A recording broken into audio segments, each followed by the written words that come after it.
Good evening to the denizens of YouTube.com. I'm bored. I want to see what would happen if I posted a YouTube video. So I'm sure that nobody's gonna watch. Also, sorry about the what I'm sure is horrendous mic quality because I don't actually have a microphone. I have my earbuds.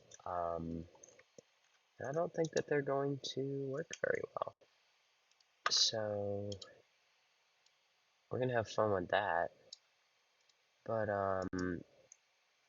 most people who know me in real life are somewhat aware of the fact that I really hate like lawns, like terrestrial, traditional, just like lawns that we have in everywhere. Because lawn grass is not actually native to the Americas, and Jesus Christ, this is so loud. I actually don't want to deal with it. Um, the lawns that we have, it was a European concept. They brought it over. But the fertilizers and shit um that we put on them is just like generally bad for the environment. Um, no, come here. I hate these pests. But the fertilizers and the weed killers that we do, put generally it's phosphorus and nitrogen into the soil and into the water systems, and it's bad for fish and other marine animals and generally in the ecosystem because it creates it causes runoff and deposition, and then sometimes fish that have used specific areas as breeding grounds for a while, like salmon, I'm going to use as an example. If there's an excess buildoff of nitrogen or phosphorus in their breeding grounds, they can't be there anymore, and it becomes kind of a dead zone in a typical river, um, and then they don't live there anymore. And that's pretty bad generally, but um, like the traditional lawns that we have are also so ugly. Like if you look at a wildflower field, they're so much nicer and they're so much healthier. Um, and where did the worm go? Okay, I found it. Actually, worms are really good for the soil. I think most people know that, but they aerate soil. Um, whoops. They aerate soil, and they're very good for it. But I think that using things like clover or wildflowers in place of lawns or in place of like a lot of areas where there's just grass where there doesn't need to be would be very useful. Um, but also, uh, y'all know, like everybody knows what dandelions are. Some people call them wish flowers. They're actually really, really good for the environment just in general. How did he get up there? Um, but they have their taproot, which is the main root of a plant, can go down to like 15 feet underground, and it hits calcium deposits and it like naturally fertilizes the soil. That's why I think it's really weird that people bleach the hell out of them because if we just let them naturally fertilize, they do a lot of good. And I actually think that they kind of act as a pioneer species, which if you don't know what that is, it's like when an environment has been destroyed, generally pioneer species act as a starting point for fertilizing and like getting the land to function again. So, for instance, there's certain plants and that'll grow after like a volcano explodes or something, and they'll start by breaking up all that rock and then fertilizing the soil and shit like that. Um, but I think that dandelions kind of do that because in our actual wastelands that we call lawns, devoid of any form of biodiversity or anything like that, dandelions start to grow and they naturally fertilize and aerate the soil, and then other things start to come back. That's kind of why I think that just planting wildflowers in neighborhoods would do so much good because we've seen such a major decrease in biodiversity due to the planting of non-native invasive species in mainly neighborhoods, but a lot of areas really. Um, I actually hate golf courses, but that's a whole nother. I could talk about that for a while.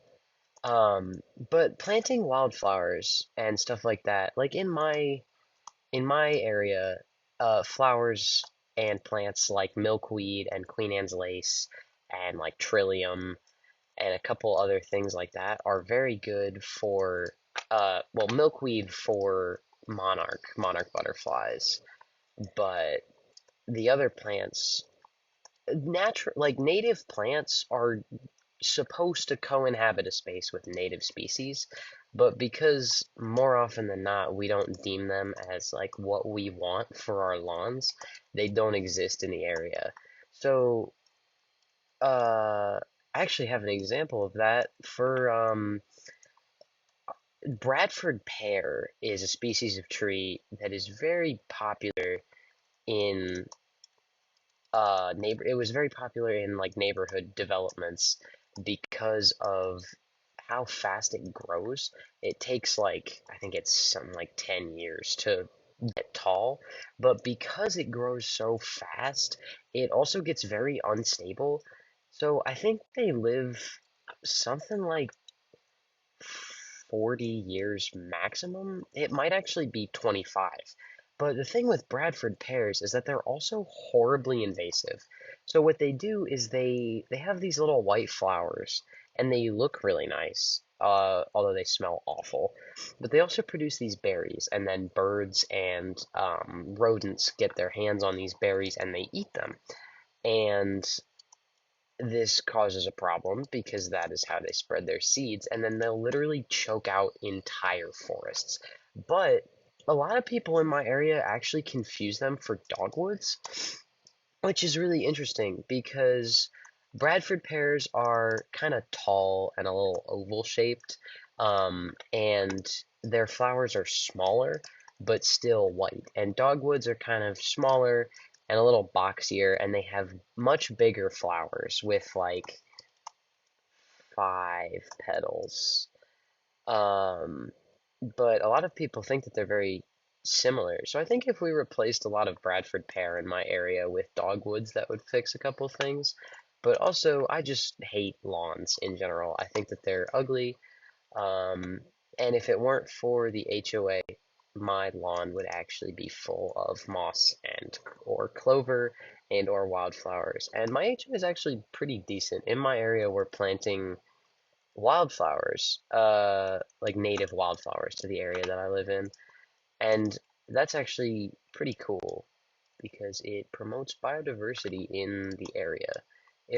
It's better for the species that live here, like the squirrels and shit, but we also have the occasional like fox or snake or frog. We used to have frogs all the time, and I haven't seen a frog in God knows how long. Um, I just remembered I have to check all these for something. But I haven't seen frogs in my area in forever, and I live right by a bunch of ponds, so that's really odd. Um, but I think that the planting of all the wildflowers is very good because there's also like bugs are so much less common than they were just like 10 to 20 years ago.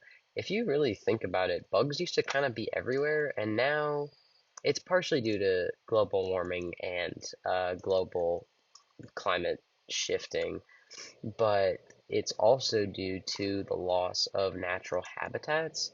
Because when we don't have the the habitat that bugs are supposed to grow in, we don't get to see them. Like fireflies were kind of in a crisis for a while because a lot of people were bagging up their leaves that fall in their yard and tossing them in plastic bags and then just throwing them away.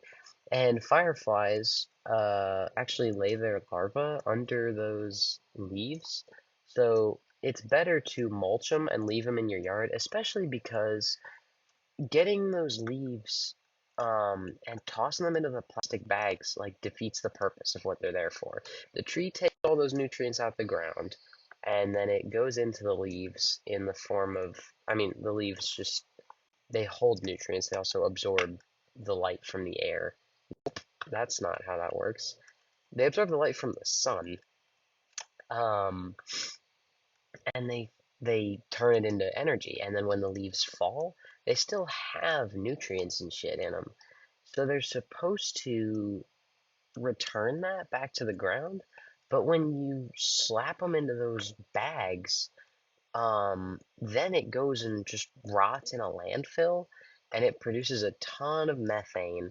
And your land is missing more and more nutrients. So instead of it being like a continuous cycle, it just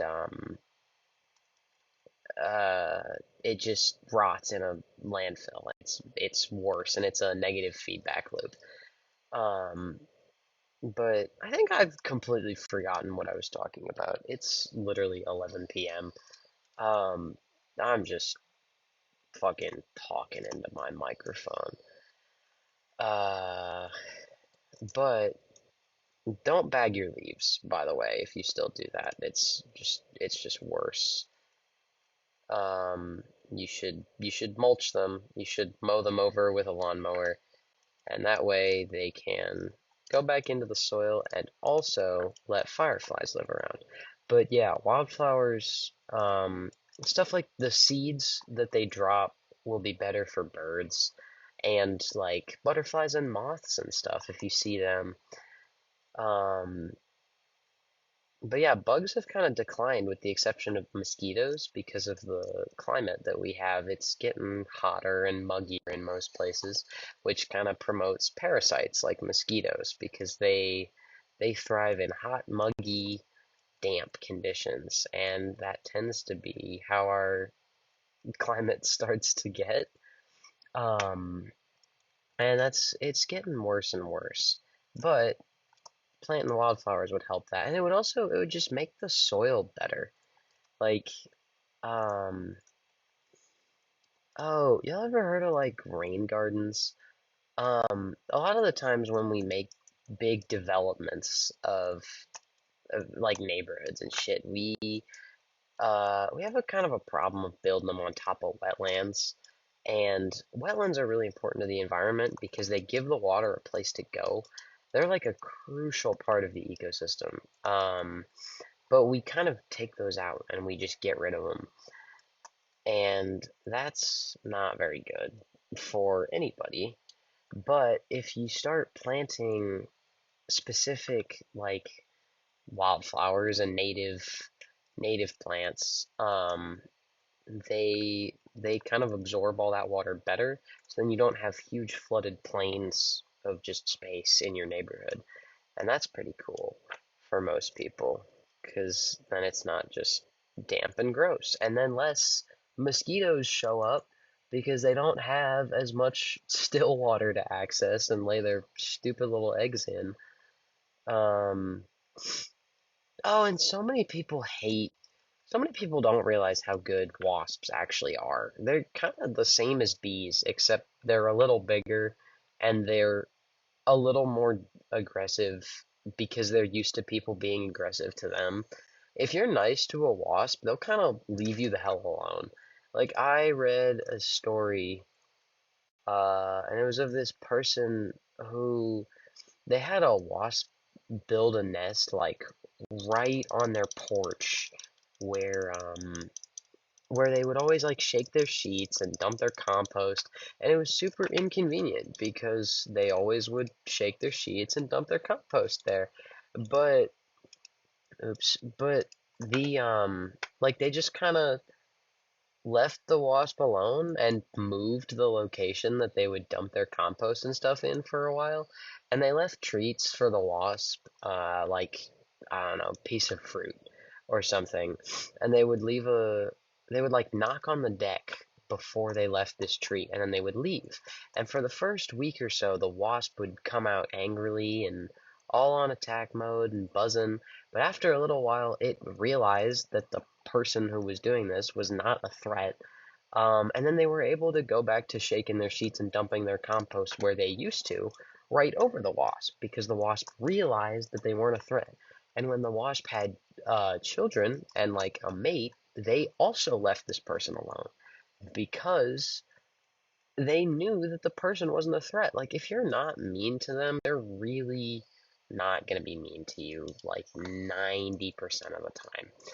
Um, I think a lot of people have realized how good bees are, but specifically, like, I don't actually know what type of bees they are, but they're so docile.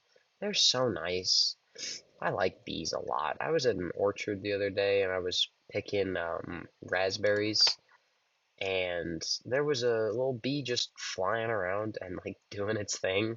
And I sat there and I stood right next to him and stared at it, and it didn't care because bees are kind and pleasant, and I like them. But yeah, it's wildflowers are just better for the biodiversity in general. And you can also like you're not banned from having non-native plants. Just make sure they're not invasive. A lot of stuff like even herbs and shit like mint. Mint is super invasive. It'll take over your whole yard if you're not careful. Um, but yeah, I don't know. This was originally going to be about how much I love dandelions, I think, because they're really nice. You can eat them. Every part of a dandelion is edible. What just happened there? Every part of a dandelion is edible. You can use the leaves for salad. You can eat just the plain ass flower. It's kind of bitter and doesn't taste very good, but you can eat it. You can make tea out of them. You can make them into mead, which is, yeah, you can make them into alcohol. They're really nice, and they fertilize the ground. It kind of breaks my heart when people rip them up and like it's I don't actually care if you tear them out of your yard, but if you use weed killer to bleach them, man, that shit is so bad for the soil. Like it's just truly awful for everything that lives around, and it's not fun. It's not good. Don't use weed killers. Just pull them out yourself. Don't be lazy. I hate weed killers. And if you didn't have like a grass lawn, you wouldn't have to mow it all the time. And I know a lot of people are switching to electric mowers, but a lot of people still use the big clunky ass gas mowers. You waste so much on gas and oil money wise, and then you're also emitting fumes everywhere. When you mow your lawn, it takes like an hour, and you're just spewing out straight gas for like an hour, and it's nasty and bad. So, if you didn't have a lawn, you wouldn't have to mow it, and animals would live there better, and it would be better for the soil, and also, if you have any sort of water nearby, better for the water systems. Because generally, wildflowers are specifically tailored to the area that they live in to work together and do just like exist properly in the fucking soil. I don't think any of this makes any sense. I think I'm gonna go back and look at this, and it's gonna be a bunch of bullshit spewing out of my mouth. Am I allowed to swear on YouTube? I forgot. I don't really care though. I love skyblock. Um, my aunt tried to do a moss lawn once. It didn't work very well for her because moss is kind of finicky. But if you want, like, if you don't want to, because I can understand how if you still want to live in your yard, like you want to use it for shit, like you got a dog or something, or you play soccer. If you find like natural, like native, just native grass, honestly, or like little small ground cover. Like May apples are actually really good in the area that I live in. They're pretty cool. Or like native clovers. I love them. They're super pretty. Generally, they're the ones with those little purple flowers. I'm pretty sure those are native to my area. I might be completely wrong. But like a clover lawn would be so sick, and you wouldn't have to mow it because clovers don't get more than like 2 centimeters off the ground. So clover would be pretty nice if you don't want to have huge ass like wildflowers and you can't walk through your lawn. And also most HOAs would actually scream at you. I think that's kind of part of the reason why a lot of people don't switch from grass because you're actually just not allowed to because it tanks your property value, which is such a bummer because if you've ever looked at fields of like wildflowers or clover or like a large area of moss, it's so much prettier than the ugly ass grass that we have everywhere. I hate grass. There are huge common areas in my neighborhood and they're nothing but grass and it's itchy. It's like Kentucky bluegrass that we plant and it is so itchy because it's not supposed to be here and it's not good for your skin. It's nasty and I hate it. And I think that even if we just let like native grasses grow, it would be better than the lame ass ones that we plant there on purpose. It's so stupid. I hate lawn culture in America. It's so lame and boring. Um, I think I don't have a point to this anymore. I don't know. Um, I guess, yeah, that's kind of all I kind of don't have anything else to say. I think I've repeated the same point like 6 times. Um, but yeah, to anybody who decides to listen, that'd be pretty, you'd probably play this in the background while you're doing some shit. So, I originally said goodbye at the end of this video, but I cropped it out on accident. So, if anybody actually watched this, goodbye and thank you so much for watching or listening or whatever you did. I really appreciate it. Bye bye.